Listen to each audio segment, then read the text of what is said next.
Hi everyone, my name is Valerie.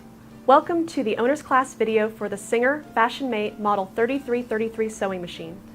In this video we're going to go over some great stuff like threading a needle, winding a bobbin, selecting a stitch, and a whole bunch more to get you started. In your box you get obviously your machine, but you also get some cool stuff like this instruction manual full of some really great information. And for those who are really impatient, we also have this handy dandy quick start guide full of lots of great pictures to follow to get you started. Let's take a tour of the machine. This is the machine. So to get it working, first we need to plug it in. So you've got your power cord and foot pedal that you will plug into the side of your machine. And right above that is your off-on switch. You'll know the machine is on when the lights come on. So up here we have our hand wheel, which has arrows on it that show that you always need to turn it towards you. And as I turn it, you'll see a take-up lever pop up, and that's really important when we start threading the machine.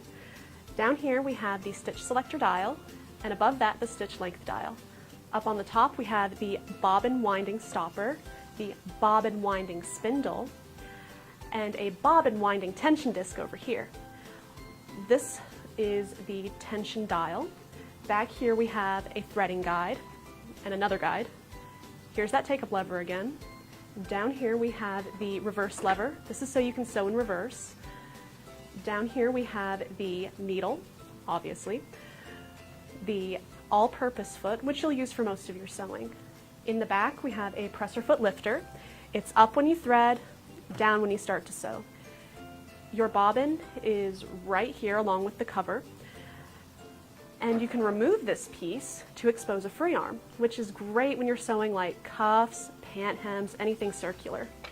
If you turn this around, it's got a door.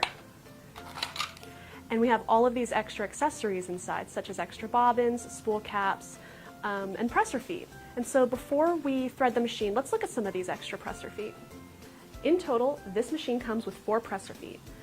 Now, the all-purpose foot comes already attached to the machine, and that one you'll use for most of your sewing. You also get a buttonhole foot, which makes buttonholes, and this foot is the long white foot with the red marks on it. You also get a button sewing foot, which is used to sew buttons onto your projects using the zigzag stitch, and that foot is the transparent one with like the little blue feet sticking out of the front. And lastly, you get a zipper foot, commonly used for inserting zippers, but you can also use it for making and inserting piping. Now let's thread the machine. When we thread the machine, first we're going to wind a bobbin. So we're going to get the bobbin out of the machine.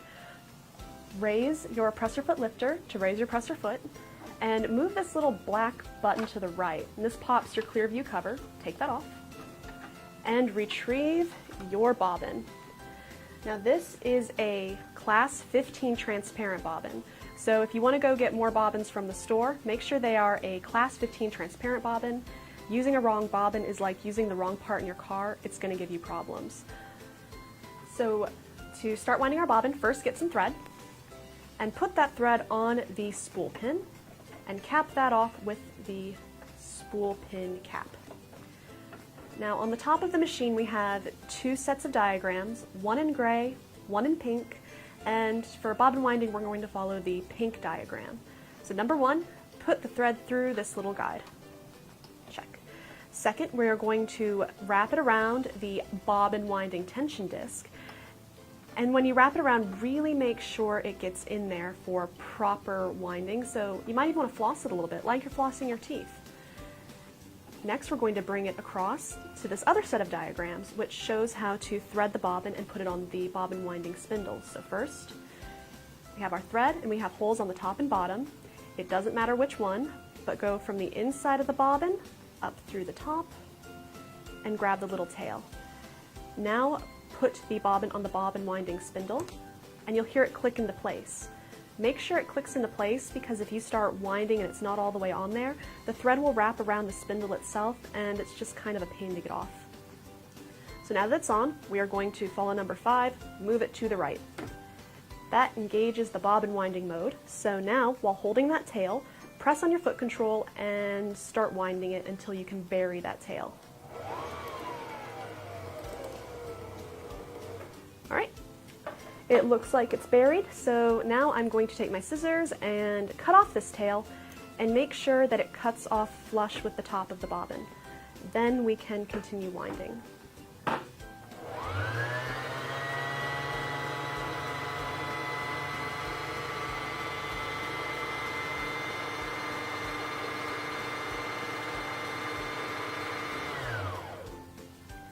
And when the bobbin is full, or you've just decided that that's all the thread you need, move it back to the left and pull it off.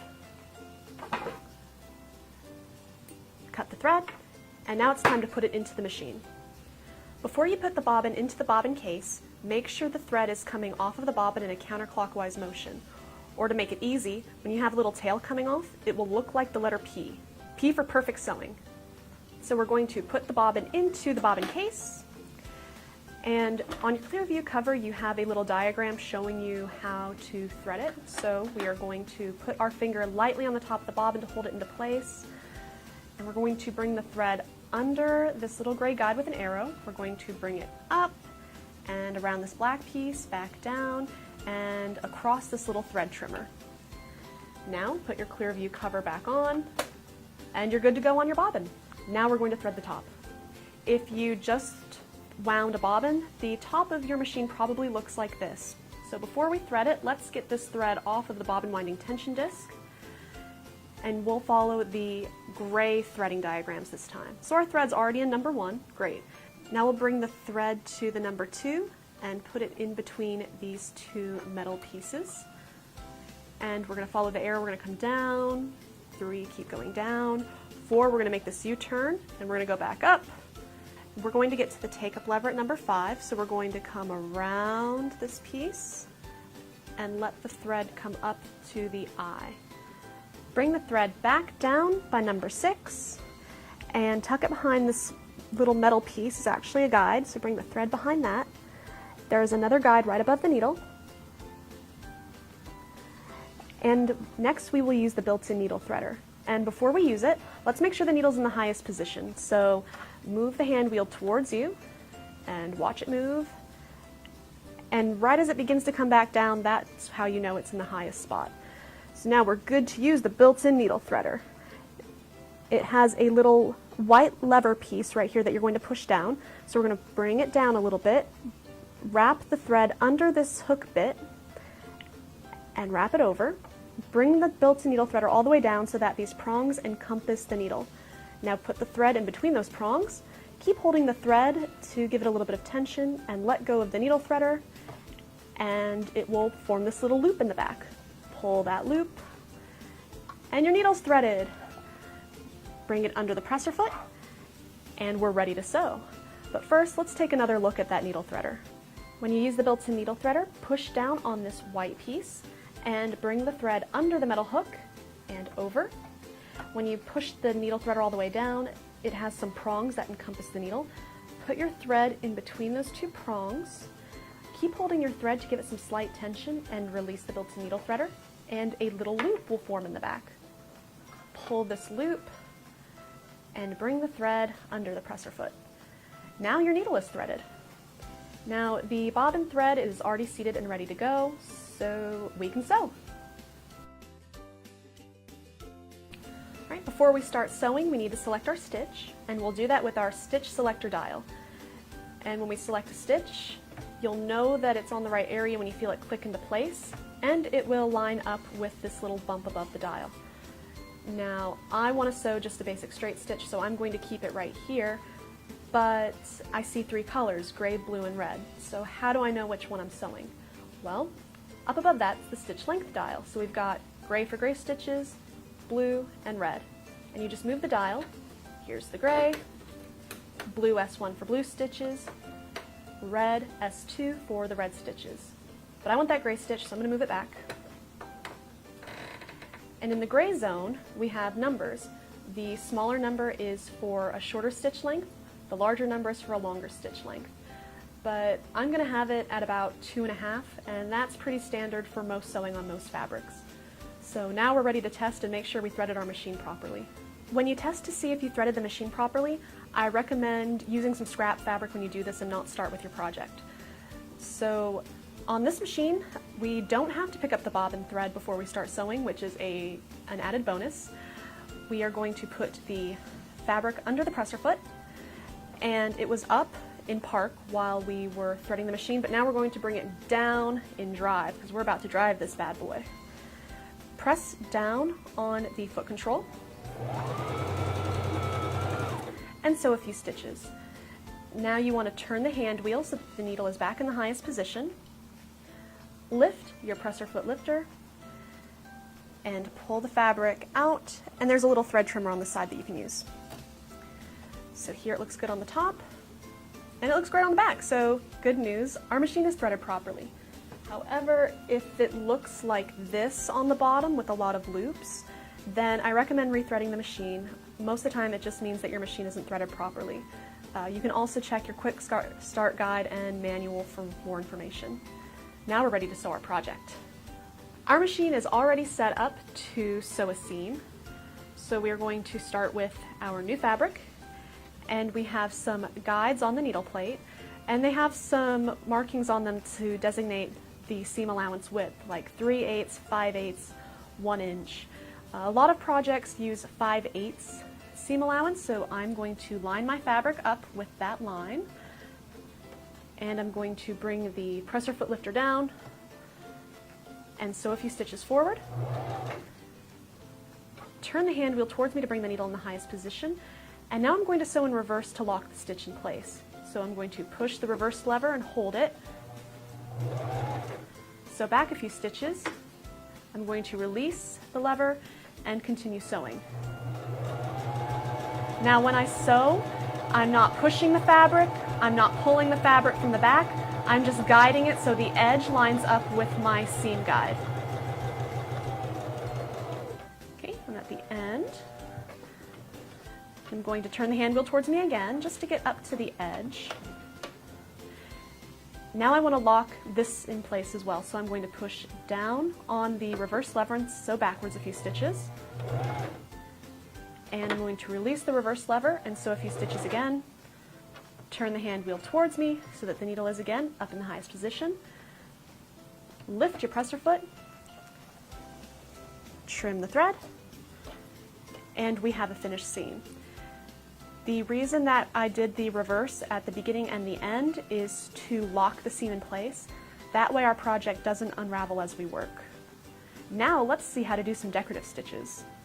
So to select a decorative stitch, I'm going to come back to my stitch selector dial, and I'm going to line it up with this one right here because it's got 3 pretty cool designs. I have in gray a multi-step zigzag, in blue a honeycomb stitch, and in red a feather stitch. So we're going to go over doing each of these stitches. For the multi-step zigzag stitch, I'm going to come up to my stitch length dial in the gray zone, and I was at about 2.5 for straight stitch sewing, and just for funsies, let's put it on number 2 and see how that looks. Okay, put the fabric under the presser foot, bring the presser foot down. Oh, actually I should probably start back here.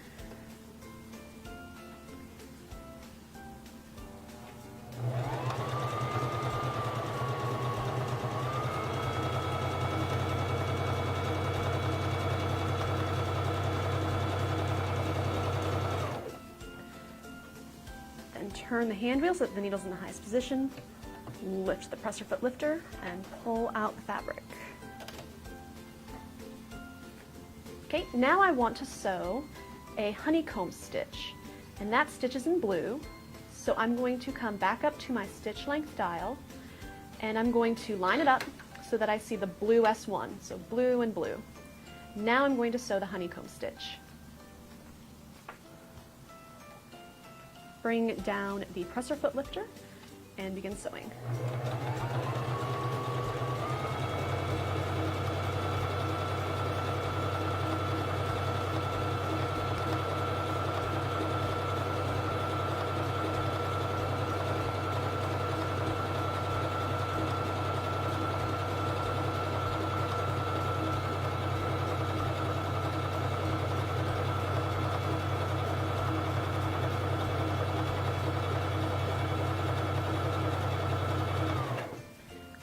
Turn the hand wheel so that the needle's in the highest position, lift your presser foot lifter, and trim the thread. Lastly, I want to sew this feather stitch in red. So just like each of the other times, I'm going to come back up to stitch length, move it again so that it lines up with the S2 in red, red and red, and it's time to sew the feather stitch. Put the fabric under the presser foot, lower the presser foot lifter, and begin again.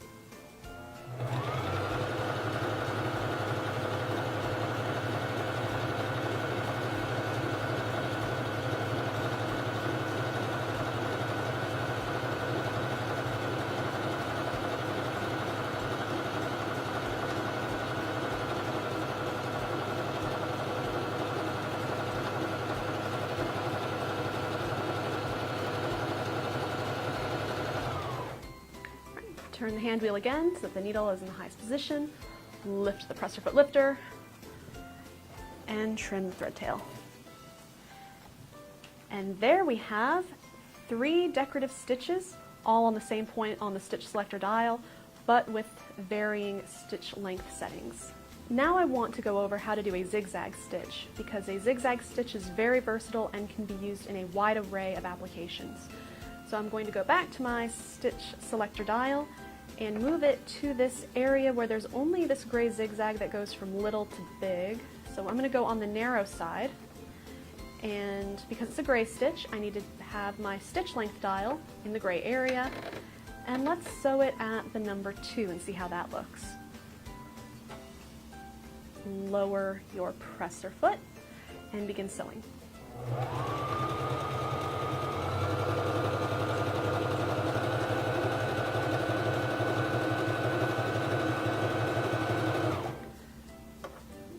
Turn the hand wheel towards you so the needle's in the highest position.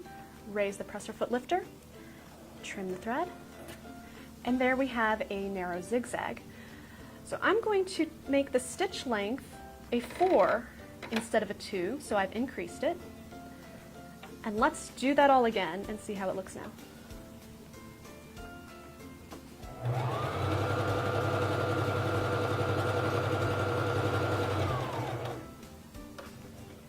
Turn the hand wheel, needle in the highest position, raise the presser foot lifter and trim the thread.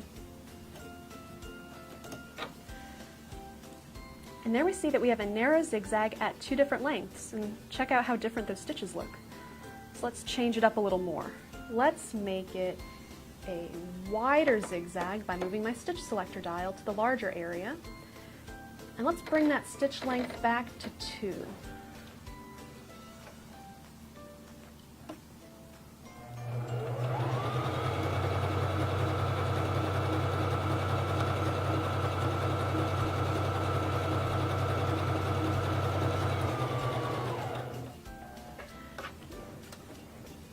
Turn that hand wheel towards you so the needle's in the highest position.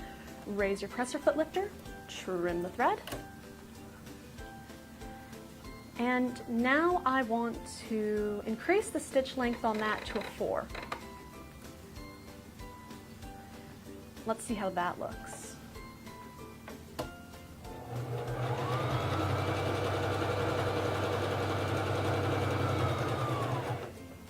Turn the hand wheel towards you so that the needle's in the highest position.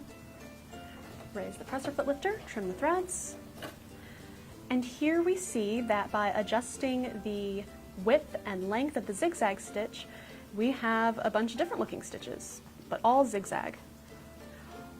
One last thing I want to point out regarding decorative stitches is the tension dial up at the top of the machine. Because you might be using different threads, you might want to fine-tune the look of your stitch, and you can do that by moving this dial. You can move it down or up, and if you'll notice from 3 to 5 there's this line, so that kind of signifies your default zone. So for most of your sewing you will be from 3 to 5. Well, let's make a buttonhole. Before we sew our buttonhole, we need to mark how long we want it. So I have my button on my fabric. I'm going to hold it in place and make a mark on the top and the bottom. So that's how long it needs to be. And then I'm going to take a ruler and make a straight line in between. and it's going to look like a capital I. Now we're ready to make the buttonhole. It is super easy to make buttonholes on this machine. So first, to do that, let's remove the all-purpose foot by moving it towards you, and attach the buttonhole foot, that white foot with the letter B on it. Make sure the red marks are towards the left. Take the metal prongs and push away from you, and it goes in. Now we need to adjust the settings on the machine. To sew out a buttonhole, I need to go to my stitch selector dial and move it to the buttonhole area. I'm going to stitch out number 1, and you'll also see 2 and 4 in the same spot, and number 3. So we're going to do step 1 right here, and go up to the stitch length dial and move it to this buttonhole zone. And this zone allows me to adjust how far apart or how close together the stitches are based on how I want the buttonhole to look on my fabric. So if you have it in the left part of the zone, the stitches are a little further apart. The further you go to the right, the closer they are together. Now we're ready to stitch it out. I'm going to line up my letter I so that it's in the center of my buttonhole foot, and I want to make sure that the bottom of my I is lined up in this hole so I can see it. Bring down your presser foot and begin sewing.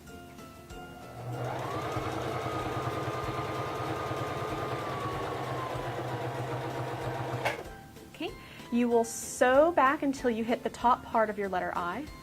Make sure the needle's in the highest position. And go back to your stitch selector dial and move it so that you see the number 2 of your buttonhole. And then you will stitch that for about 6 to 8 stitches. Turn the hand wheel towards you again so that the needle's in the highest position. And go to your stitch selector dial and turn it so that it is on step 3 of the buttonhole. And begin sewing.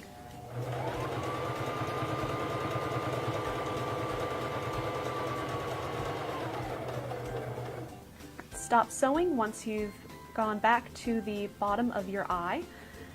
Turn the hand wheel towards you so that the needle's in the highest position, and turn the stitch selector dial back to the number 4 and sew for about 6 to 8 stitches. Turn the hand wheel towards you so the needle is in the highest position. Raise your presser foot lifter, and here's your buttonhole. You can go ahead and clip the thread from the beginning, but once we trim our threads, the thread that we ended with, what you'll want to do is get a hand sewing needle and just bring it to the back and tie it off. Now I just pulled the thread from the front to the back with that hand sewing needle, like I said, and tied it off. And now we are ready to open up the buttonhole. I'm going to take a pin and put it through the top.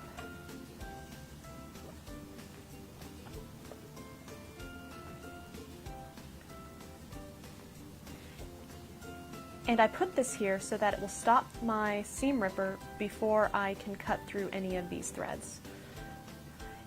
In your accessory tray, you have a seam ripper, which also can be used to open buttonholes. I'm going to insert my seam ripper at the bottom, and then bring it along the top until I hit my pin. I can now remove my pin, and you have a buttonhole. From time to time, you'll need to change the needle on your machine depending on what kind of fabric you're sewing. The most common needles you'll find are regular point needles and ballpoint needles. Regular point needles are used for fabrics such as silk, wool, or quilting cotton, any fabrics that don't stretch. And your ballpoint needles are used for your stretchy fabric, like swimsuit knits, t-shirt knits, and sweatshirt knits. The needles come in different sizes, such as lightweight, medium weight, and heavyweight. Now that you've picked a new needle, it's time to change the needle. So I'm going to remove the presser foot that's on the machine just to make it a little easier. And it will probably be helpful to maybe put like a piece of paper on top of your needle plate just to make sure you don't accidentally drop the needle into the hole. I'm going to grab my needle to secure it and take this L-shaped screwdriver that came in the accessory kit, and I'm going to turn the screw next to the needle towards me to loosen it, and then take it out of the machine. Now I can throw it away. Then take the new needle with a flat side to the back, insert it until it won't go any higher, and move the screw away from you to tighten it. And there you are. You have mastered the art of changing your needle. And that's our video. Thanks for watching. For more information, please check out the Singer website. Happy sewing!